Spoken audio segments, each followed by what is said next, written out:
everyone, and welcome to L.A.L.L Nutrition. My name is L.A.L.L and I'm a holistic nutritionist.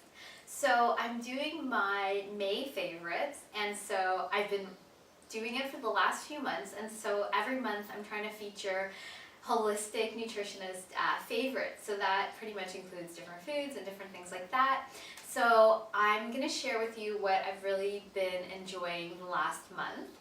And I'm going to start off with my favorite, as part of the chocolate falls out. I've been really loving this intensely dark 88% chocolate. It's from Camino, and so it's all organic. And I find that a lot of the times organic chocolate, I can't find it in a higher percentage than 80.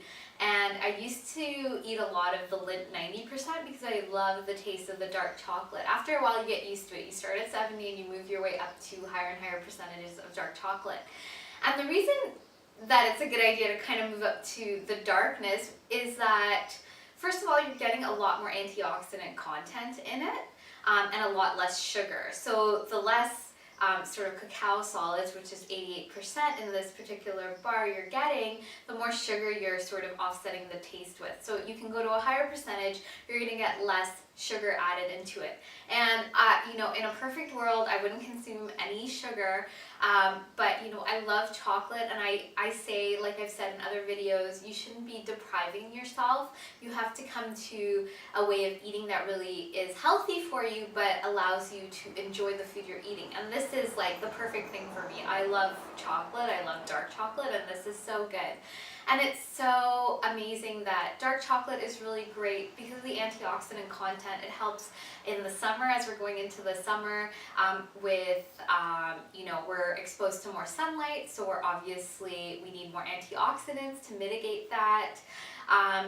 Chocolate contains you know, a chemical that basically is the love chemical, anandamide, and so chocolate is just amazing. I don't think I have to convince anyone to eat chocolate, but this is just a better quality chocolate. So, you know, 88% and it's organic, so it's amazing. The next thing I'm going to talk about, and I sort of have it in a bag, but these are Brazil nuts. And so, I don't know if you can see it through there. They're pretty big nuts, and they're really, really great because they contain a large amount of selenium. If you have 3 of them, you get your daily quota of selenium, which is a mineral. So the thing about selenium is that it's such an amazing antioxidant in a way, and it's really great at cancer prevention. So just having 3 of these Brazil nuts a day, I tend to actually throw them into my son's chia pudding, which I share with him. It's 3 Brazil nuts and a cup of water with 2 tablespoons of chia seeds and some dates. I think I've probably posted the recipe somewhere. And so you're getting the benefit of it. The thing about Brazil nuts too is that some nuts you need to soak if you're making nut milks. You don't necessarily need to soak them for too long, so I just soak them for 20 minutes in this chia pudding before I blend it up. But they're really amazing, and they're an amazing fat, and it's really, the selenium is like the star in it, but they contain tons of great, amazing fats. And always be sure to get your nuts and seeds raw. You don't want them roasted or even taste them to see if they're rancid, because you know, they have amazing fats in them, but if they're exposed to high heat or, you know, the air too much, or you know, different conditions like that, more heat, that they will tend to go rancid. So just be aware of that. So raw tends to be better than having it roasted or salted or sort of processed in any way. The next thing I'm going to talk about, I just got these, are Hemp Hearts, and I'm like obsessed with these. I have them every day, and the reason they're so amazing is that they contain the sort of right ratio of omega-3 to omega-6 fatty acids. So they're sort of 1-to-3 ratio or something like that, although some studies say 1-to-1 ratio is better, but they do contain omega-3s and omega-6s, which I've talked about before are essential fatty acids, which means your body is not producing them. So I think I talked about it with chia seeds. The thing about it is that we tend in a North American sort of conventional diet not to get enough of the good fats, and these fats actually don't store as fat in the body. They're used for other metabolic processes, but they're really great for, you know, inflammation. They're anti-inflammatory. These hemp hearts also contain a pretty good amount of protein for any vegetarians or vegans out there. You just essentially sprinkle a couple of tablespoons on your salad and you're good to go. Sometimes I will put it in a grinder to make it more fine and add some sea salt and some nutritional yeast, and it's sort of like a Parmesan cheese. It can be an alternative. So these are so good, and you could even make a nut milk out of them. I don't tend to do that because it's a bit of a more earthy flavor than I like. So the next thing I'm going to talk about, I love talking about teas, is this mother's milk tea. And I'm still breastfeeding, so my son's 15 months old, and you know, I've been having this tea throughout. Obviously, having a really great diet, lifestyle, etc. supports breastfeeding. Of course, if your baby is still interested in breastfeeding, that also helps. This tea is, you know, known as to help women produce milk. I just sort of have it once a day. You're supposed to have it a few times a day. But the thing is that it also contains a lot of herbs that are also really great for digestion. So you might not be breastfeeding, but it contains spearmint, it contains fennel, anise, fenugreek, all of these, blessed milk thistle. These are all really great just for your system, not just for breastfeeding. So that kind of shows that, you know, things that help, you know, it's sort of a holistic system, but these will promote milk, but they'll also help with digestion and your liver, especially the milk thistle. So it's a great all-around tea, and I've been having it and I really enjoy it. So for moms out there who are still breastfeeding, or just, you know, if you want, it's sort of a nice digestive tea, you could even think. The next thing I have is this candle. So it's a beeswax candle, so it's pure beeswax. And the reason I'm going to talk about candles is that as you sort of switch over your lifestyle and you become more health conscious, I suppose, or sort of going back to things that are more natural and less chemicals. A lot of candles that you see that are scented and made out of different sort of compounds besides beeswax, or even soy is a really great candle. They don't burn as cleanly. So beeswax, soy, they burn a lot better. And they actually help to purify the air. So they sort of will attract any sort of like bacteria, pathogens, dust, whatever, things in the atmosphere and or in your environment in your home. And there's sort of a chemistry behind it in that, you know, something is negatively charged, positively charged, and they're attracting and sort of, you know, clearing the air of whatever is in it.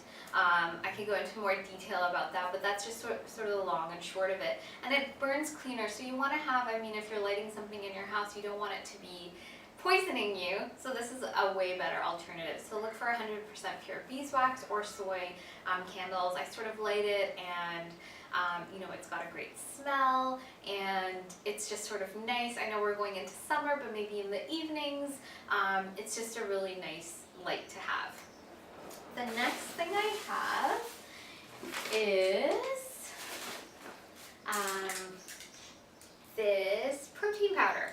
So I'm not the biggest advocate for sort of protein or anything like that, but this particular protein powder I use in a smoothie that I do give to my son. It's raw and it's sprouted, and it does contain some probiotics. And it's vegan.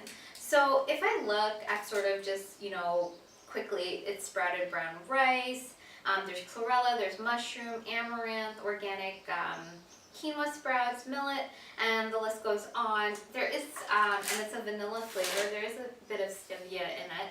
But the thing is that it's all plant-based foods that are sprouted, so it's a very natural source of protein. Sort of the issue with a lot more conventional proteins is if they're dairy, they come from whey, they're really highly processed.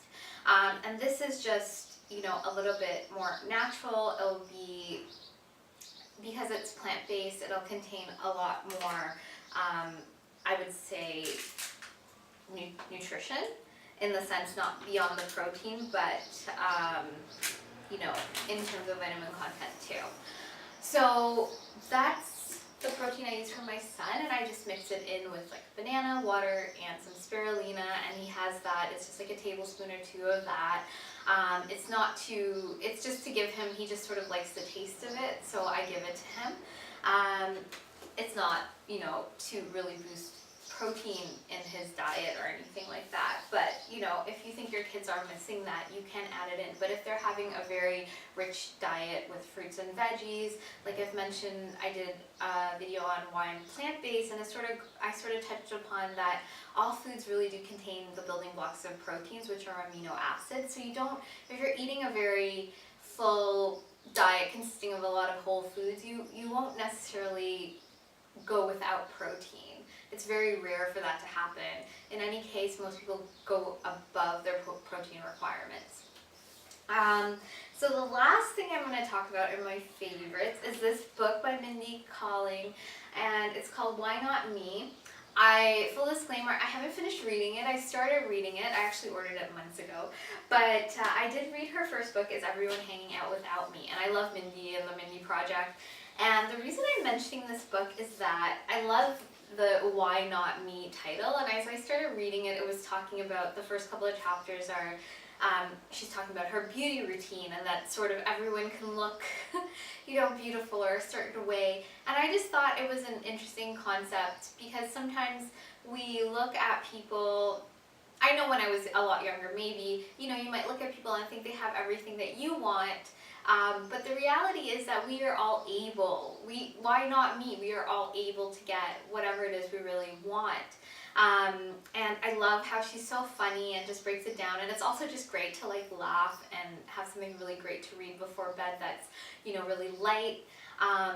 And, you know, I just love, she's very inspiring if you look at her career, and she sort of started from the bottom and has worked her way to this place, and I really love that. Actually, did I have one more thing? I think I have this, actually, I wanted to mention this lip tint. It's by Tarte, and it's called Energy Noir, and I actually got it, I think it was last year, but it's this lip tint. Tarte tends to be a pretty good brand for cosmetics. It's pretty clean, and this actual lip tint actually, depending on your body chemistry, changes to the right purple-y pink for your lips. So I thought it was really cool. I mean, if you're sort of changing over the way you eat and live, I think cosmetics, and obviously, you know, you start changing your whole lifestyle, because it's not just about the food, it's about other parts too, your mentality, what you put on your skin, etc. So that sort of rounds up the favorites for the month. Hopefully they've been helpful and they've given you, you know, some great ideas or tips or explanations. But of course, if you need any clarification, please do leave a comment, please share this video, and please like it. And I look forward to sharing more with you. So have a great day, and I'll talk to you soon. Bye!